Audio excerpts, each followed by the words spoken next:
मैं हूं मोइन शेख और आप देख रहे हैं मुमरा टाइम्स। तो दोस्तों चलते हैं आज की मुख्य खबर की ओर। तो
हाँ राजू भाई, आज आपकी पूरी टीम जो है मतलब नजीमुल्लाह साहब की टीम अस्पताल में आई थी, हकीम अजमल खान अस्पताल में। और यहाँ आने के बाद आपने अस्पताल के जो चलाने वाले हैं, जो संचालन करते हैं अस्पताल का, उनसे मुलाकात की। तो किस लिए ये मुलाकात की थी, क्या था पूरा मामला?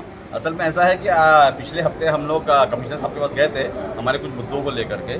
हमारे पास बहुत सारी तकरारें, बहुत सारी कंप्लेनें आ रही थी इस हॉस्पिटल के ताल्लुक से लेकर के कि यहाँ पर गायनेक का जो प्रॉब्लम है बहुत ज़्यादा लंबा हो रहा था और उसके अंदर बराबर से उसको समाधान नहीं मिल रहा था। उसके साथ में हमारे यहाँ जो दूसरे पेशेंट्स हैं, जैसे ट्रॉमा पेशेंट्स हो गए, ऑर्थो पेशेंट्स हो गए, डायलिसिस पेशेंट्स हो गए नेफ्रो के, तो उन लोगों के कुछ प्रॉब्लम्स आ रहे थे। उसको क्लियर करने के लिए हम कमिश्नर साहब के पास गए थे। तो ये मीटिंग जो आज कमिश्नर साहब ने ही लगाई थी, जिसमें हमारे बेरारी साहब और संदीप मालवी साहब भी आने वाले थे, पर वो नहीं आ सके किसी कारणवश। पर उन्होंने 2 लोगों को भेजा है जो हमारा इस हॉस्पिटल को चला रहे हैं। मैं आपको एक बात बता दूं कि इस हॉस्पिटल का नाम हमेशा हम लोग पूरा लेंगे। ये हमारे वीर सेनानी, स्वतंत्रता सेनानी हकीम अजमल खान साहब के नाम से हॉस्पिटल बनाया गया है। तो अक्सर इसको MM वैली लोग कहते हैं, प्लीज़ इसे MM वैली या कौसा हॉस्पिटल ना कहें, इसे हकीम अजमल खान हॉस्पिटल कहा जाए। तो इस हॉस्पिटल को चलाने के लिए प्लेटिनम ने PPP तत्पर लिया है और उसके जो रूहे रवा है, उसके जो चेयरमैन है वो हमारे पॉल साहब हैं। और साथ में हमारी जो एक्टिंग डीन है मैडम हमारे साथ में यहाँ पर आई हुई है और उनके साथ हमने बहुत सारी बातें की। हमारे तमाम नगर सेविकाएँ, हमारे समाज सेवक, हमारे जो साथी हैं राष्ट्रवादी परिवार के, सारे परिवार के लोग इनसे आकर के मिले और मिलने के बाद हमने बहुत सारी बातें रखी।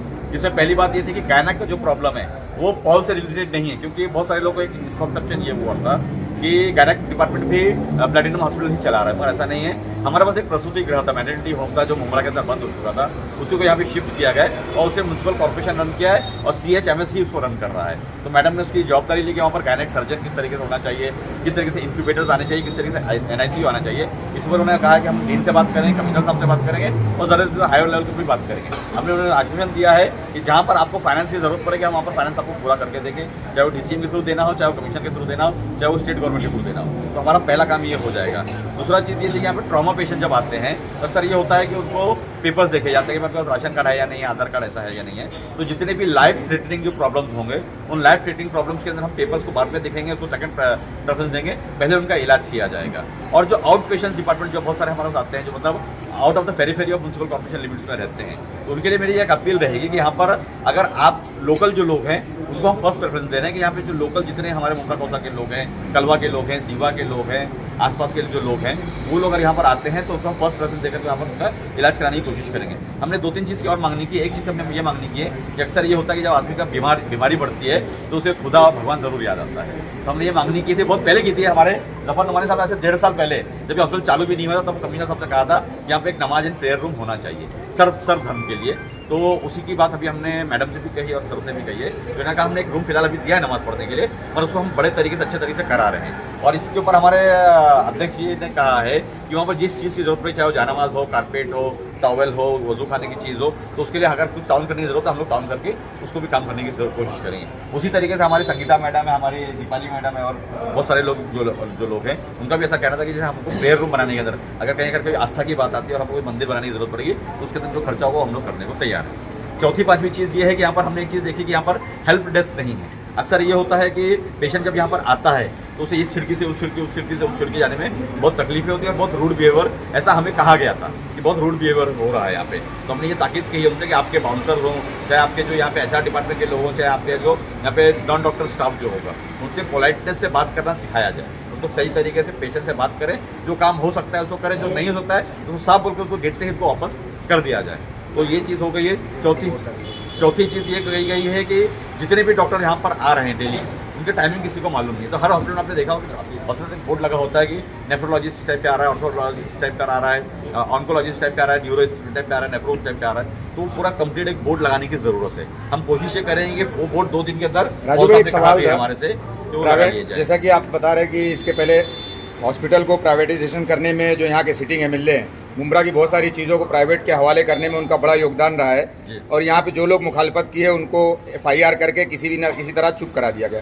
तो अब आपकी अलग टीम आई है, अलग तवक्को से लोग आपको, पूरे शहर के लोग देख रहे हैं कि आप अपोजिशन में, आप इसके खिलाफ। तो आप म्यूनसिपल कमिश्नर से मिले थे, वहाँ पे आपकी क्या बात हुई या इस पर आपका क्या रद्द अमल है? मैं इसके ऊपर थोड़ी सी आपको रोशनी डालूंगा कि ये आज की बात नहीं है। तकरीबन पिछले 1.5 साल से हाई कोर्ट के अंदर APCR के जरिए से हमारे एक इराकी साहब करके हमारे आरिफ इराकी नहीं है, उनका नाम दूसरा है, एक एडवोकेट इराकी साहब हैं और उनके साथ में पूरी टीम, जिसमें हनीफ कामदार साहब भी थे साथ में उनके। इन लोगों ने हाईकोर्ट में अपील की थी कि इस हॉस्पिटल को कैशलेस किया जाए। और ये आपको मैं आपकी खुशखबरी के लिए आपको बताता हूँ और आपके माध्यम से पूरे मुमरा कौसा के लोगों को बताता हूँ कि पूरे हिंदुस्तान में कश्मीर से लेकर कन्याकुमारी तक ये एक ऐसा हॉस्पिटल है जो 1 महीना हो गया चालू होकर के, अभी तक हमने किसी से 1 रुपया नहीं 10 रुपया देना तो आसान है, लेकिन प्राइवेट वालों के बाउंसर झेलना और रूट बिहेव जैसा कि आपने जिक्र किया, वो तो मुश्किल है ना। 10 रुपया कलवा शिवाजी में, JJ में, बड़े बड़े हॉस्पिटल्स में कई मरतबा गया, कभी मैंने बाउंसर तो नहीं देखा कि डराने के लिए। अभी मुझे शहर का पत्रकार हूँ, चीफ एडिटर हूँ, ट्रस्ट है मेरे ऊपर, ये हॉस्पिटल को लेकर FIR हुआ, सारी चीज़ों के होते हुए इनका बाउंसर मेरे से पूछता है तुम्हारा क्या है। तो जब वो पहचानता नहीं, मुझसे इस तरह से गेट पे ही बात किया, वो बाउंसर आपके पीछे खड़ा हो, तो जब आम जनता के साथ में क्या बिहेव होता होगा इनका, कितना क्या, अभी ऑन कैमरा कोई नहीं, सब बिठी बातें करेंगे। नहीं, मैं आपके बोलने से पहले एक बात बता देता हूं, यहाँ पे दादागिरी चल रही प्राइवेट के होते हुए ना। आपके बोलने से पहले मैं आपको एक बात बता देता हूँ कि सबसे पहला मुद्दा हमारा मैडम के पास यही था कि हमारे जब यहाँ पर पेशेंट्स आता है तो सबसे पहले बाउंसर हैंडल करता है, बाउंसर उनसे सवाल जवाब करता है, उनका इंटरव्यू लेता है। तो ये गलत है, तो हटाएं यहाँ पर हेल्प डेस्क वो होना बात- चाहिए। नहीं, बाउंसर इसके लिए रखा गया। तो आपको मैं एक बात बता देता हूँ, मैं उनका जो कहना है वो मैं आपको बताता हूँ, आपको मैसेज कन्वे कर देता हूँ। बाउंसर इसके लिए रखा है, कभी कभी ऐसा होता है कि एंटी सोशल एलिमेंट्स यहाँ पर रात बिरात आते हैं, छेड़खानी कर सकते हैं, कुछ लोगों के साथ मारपीट कर सकते हैं, उसके लिए रखा गया है। मैं फिर भी आपके माध्यम से अपील करता हूँ पॉल साहब को कि इतने बाउंसर की यहाँ पर जरूरत नहीं। सर, अगर लोग बहुत शांतिप्रिय लोग हैं, बहुत कानून व्यवस्था को पालने वाले लोग हैं, तो आपको इतने बाउंसर्स की जरूरत है। इतने डिसेंट लोग तो फिर कलवा और जहाँ इनको डिसेंट लोग लगते हैं वहाँ पे प्राइवेट ले लेना चाहिए था। मुमरा के लोग अगर इतने बुरे होते हैं, यहाँ प्राइवेट का हैंडओवर नहीं लेना चाहिए था ना। राजू भाई, मेडिकल्स को लेकर यहाँ पर कई सारे इश्यूज आए थे सामने कि यहाँ पर मेडिकल सर्विसेज सही नहीं है। अभी कुछ देर पहले एक आया था और बोला था कि दवाई की सुविधा नहीं है यहाँ पर।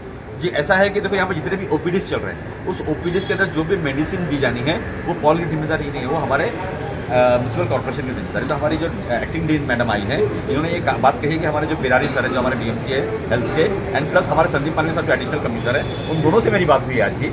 और दोनों से हमने कहा है कि जितनी भी मेडिकल सुविधा की जो दवाएं होती हैं, आप अगर सबको बाहर प्रीफर करेंगे, यहाँ पर गरीब आदमी आ रहा है, वो बाहर से दवाएं खरीद नहीं सकता है, तो सारी दवाई आपको यहाँ मुहैया करानी पड़ेगी। उसमें मैडम ने हमसे कहा है, उनका आश्वासन है कि विदिन 24 आवर्स और 48 आवर्स हम उसका समाधान निकालेंगे। बट सारी बातें हो गई हैं, आपने सब कुछ बात कही, लेकिन खास तौर पे ये बात नहीं हो रही है। यहाँ पे पॉल सर भी मौजूद है, थाने मानव पालिका के अधिकारी भी यहाँ पर आई है। हॉस्पिटल कहा जा रहा था फुल फ्लैश में चालू है, तो अभी आप क्या जानकारी दे रही है, फुल फ्लैश में चालू हुआ है या नहीं? मुझे अभी मैंने अभी एक चीज़ देखा कि जैसे 2 मरतबा मैं यहाँ पर आया तो हमें नेफ्रोलॉजिस्ट नहीं मिला था। मगर इनका ऐसा कहना है कि रोज़ सुबह 11 बजे से 2 बजे तक नेफ्रोलॉजिस्ट बैठता है, 12 से 2 नेफ्रोलॉजिस्ट बैठता है। तो यही चीज़ है कि जब हमको मालूम नहीं है कि हमारा डॉक्टर किस वक्त पे बैठता है, तो हम तो उसको एब्सेंट ही समझेंगे। तो इसीलिए हमने वो बोर्ड लगाने की बात की कि जितने डॉक्टर आप यहाँ पर ऑन कॉल आ रहे हैं और जितने डॉक्टर यहाँ पर OPD में बैठ रहे हैं और जितने डॉक्टर यहाँ पर हॉस्पिटल के अंदर आकर के सर्विसेज या ड्यूटीज़ दे रहे हैं, उनके टाइमिंग यहाँ पर लिखना बहुत ज़रूरी है। अगर आप टाइमिंग नहीं लिखोगे तो आपको बहुत प्रॉब्लम आएगा। एक लास्ट चीज़ आपको बोलना चाहता हूँ कि अक्सर ये होता है कि यहाँ का जो गायनेक डिपार्टमेंट है, यहाँ पर C-सेक्शन नहीं हो रहा है। अब होता यह है कि जब कॉम्प्लिकेशंस बढ़ता है लेबर पेन के अंदर, तो उनको हमको रिफ़र करना है CHS छत्रपति शिवाजी महाराज रुग्णालय के अंदर। तो होता यह है कि उनके जो गोल्डन आवर्स होते हैं वो टूट जाते हैं। अब यहाँ आता है, फिर यहाँ से एम्बुलेंस में बैठता है, फिर वहाँ जाता है, 1 घंटा उसका टूट जाता है। तो हमने कोशिश की है कि यहाँ पर अगले हफ्ते के अंदर यहाँ पर म्यूनसिपल कॉर्पोरेशन की तरफ से एम्बुलेंस यहाँ पर आया जाए, और वो एम्बुलेंस सिर्फ और सिर्फ गायनेक पेशेंट के लिए रखा जाएगा या ट्रॉमा पेशेंट के लिए रखा जाएगा। वैसे एक एम्बुलेंस यहाँ पर है, कार्डियक एम्बुलेंस पॉल साहब ने यहाँ पर एक रखा हुआ है जो उनकी तरफ से यहाँ पे अनुदान किया गया है और उसी को चला रहे हैं। अगर जो कार्डियक एम्बुलेंस की जरूरत पड़ेगी इस हॉस्पिटल के अंदर तो वो फ्री ऑफ कॉस्ट मुहैया कराते हैं। और हम कोशिश ये करेंगे कि हमारे जो 108 की सर्विस है, हमारे जो म्यूनसिपल कॉर्पोरेशन पूरे ऑल ओवर इंडिया की सेंट्रल गवर्नमेंट की स्कीम है, ये 108 पे आपने फ़ोन किया तो सब जगह एम्बुलेंस आ जाती है, और मुमरा में वो सर्विसेज बंद थी।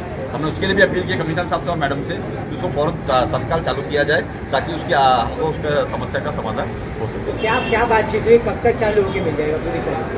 नहीं, मुझे ये तो बात मैं समझता हूँ कि पॉल साहब ज़्यादा बेहतर तरीके से बोल सकते हैं। मैं चाहूँगा पॉल साहब एक सवाल का एटलीस्ट आप जवाब दें।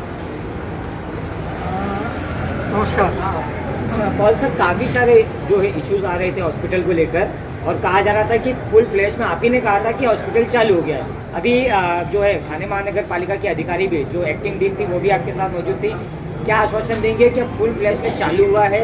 अगर नहीं हुआ है तो सर्विसेज कब तक पूरी चालू हो जाएगी?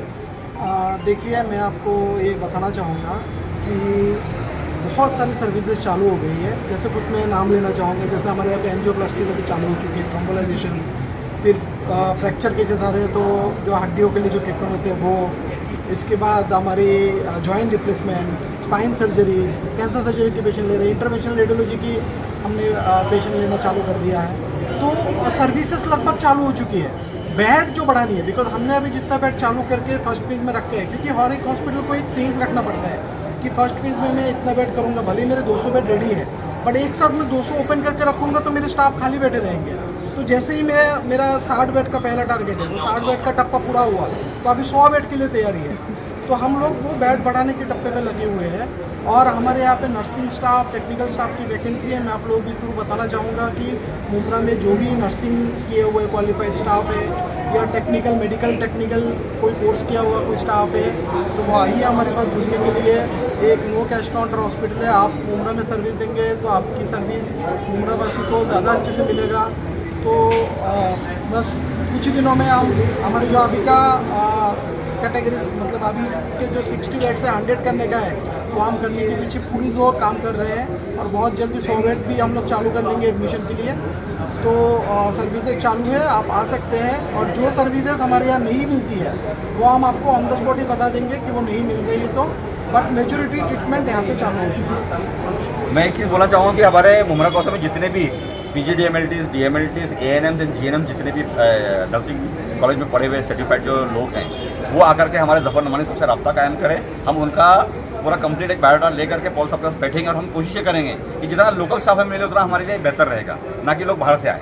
तो जितने भी हमारे पास ANMs, GNMs, PGDMLTs लोग हैं वो आकर के हमसे जरूर मिलेंगे। मैडम, आप क्या कहना चाहेंगी? नजीम उल्लाह की जो टीम है आज उन्होंने अस्पताल का दौरा किया और यहाँ पे जो पेशेंट आते हैं उनको जो प्रॉब्लम होते हैं उसके बारे में आपसे बातचीत की, तो क्या कहना चाहेंगी आप? नमस्कार, मैं मराठी में मराठी सांग ना चालेल। मी त्यांच्या सगळ्यांशी बोलले आणि त्याच्यानंतर मला वाटतं त्यांच्याबरोबर चर्चा झालेली आहे। त्यांनी सांगितलेल्या काही गोष्टींबद्दल आम्ही नक्कीच पुढे जाऊन बोलू आणि त्याच्यावर मला वाटतं त्याच्या व्यतिरिक्त मला जास्त काही बोलायचं नाही। Thank you very much.